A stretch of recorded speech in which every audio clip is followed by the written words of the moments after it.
A lot of us have our washers and dryers in the kitchen, but they can take up so much space and be really loud. Why not mix the loo and the utility and create a Lootility?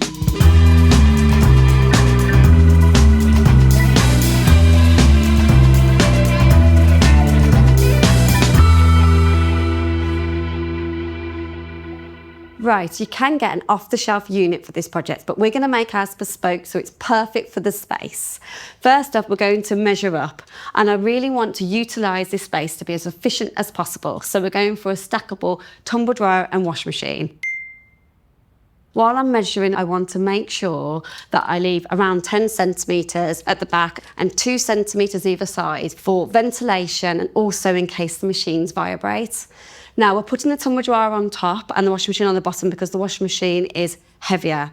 In terms of design, we're going to have a drawer so you can put a laundry basket on top in between both the appliances.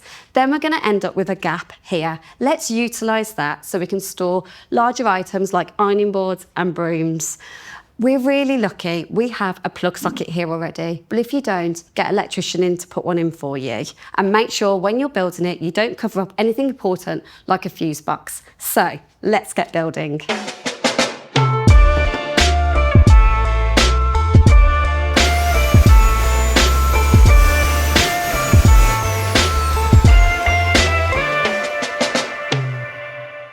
I'm building a solid base, and that's for stability and also so the skirting board can run flush along the front, which will make it look truly built in.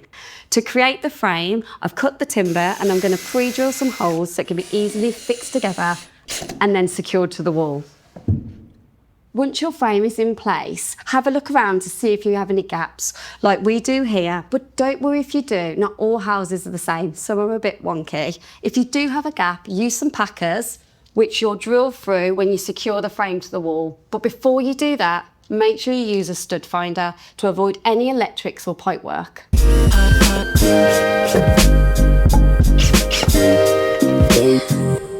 Now on to the main unit, and I'm going to be using 18mm MDF. It really creates a sturdy structure.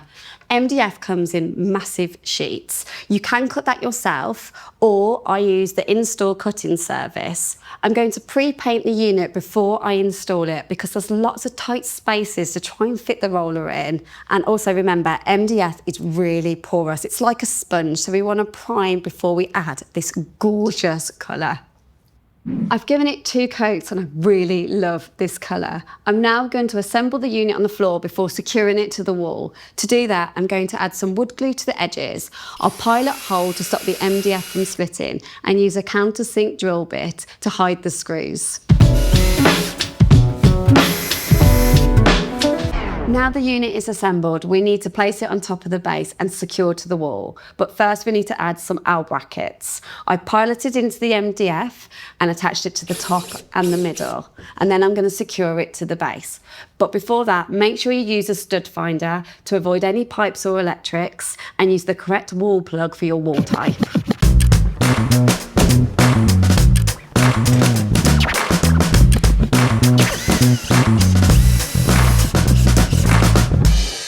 We're now onto the drawer that will sit between the appliances to allow a laundry basket to be on top. To make that, you need a top, some sides, and a front that has a lip to stop the laundry basket from falling off.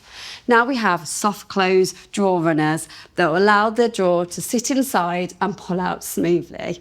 But before we can install them, we need to take into consideration some measurements. And they are the height of the washing machine, allowing some clearance. Regarding the width, we need to make sure we remember we have the drawer runners. And then the depth, allow 10 centimetres at the back and 2 centimetres at the front. This is gonna look so good.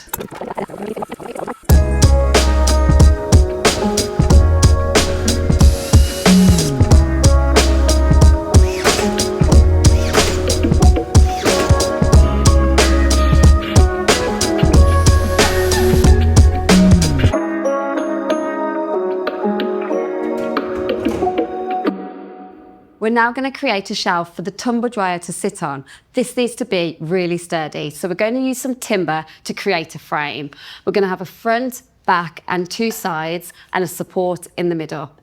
We're then going to put an MDF top on, and then like what we did with the drawer, we're going to create a front. Take that into consideration when doing your measurements.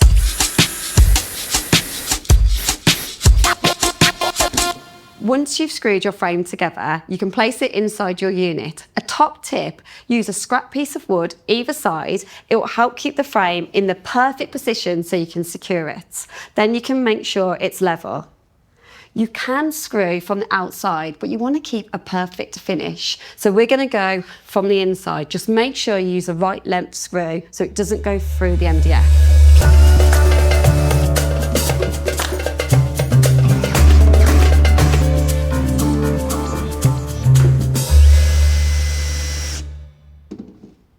That is looking so good, and all the tricky bits done as well. Next steps, we're going to add a shelf to the top for some extra storage. We're also going to secure some timber so we can attach the coving, and then add some skirting along the bottom to really finish that built-in look. Before I put the appliances in, I'm going to fill any holes, give it a light sand and touch up any of the paintwork. Regarding the coving, the timber's in place to secure it onto. You can scribe a profile cut, but that could be a little bit tricky. If you don't want to do that, you can remove the coving that's there, cut fresh coving at 45-degree angles, which will make it easier. You might think these are traditional tiles, but they're not. They're actually self-adhesive wall tiles, and they're really easy to apply. You just peel them and then stick to the wall. Next, you can either use these anti-vibration feet or mats. We're going to go for the mats because they'll save on some space. You just slot them in and then your appliances can go on top.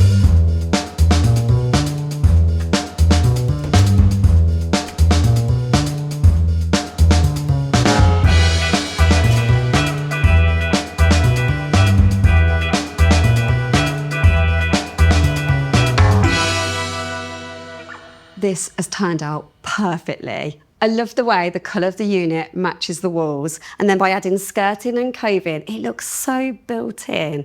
And then we've got this extra storage, especially this one for tall items.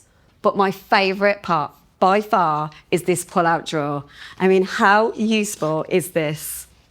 I hope this has inspired you to make a Lootility too.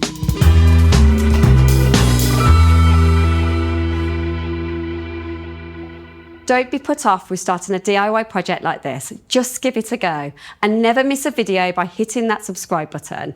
Leave a comment with what DIY you want to see next.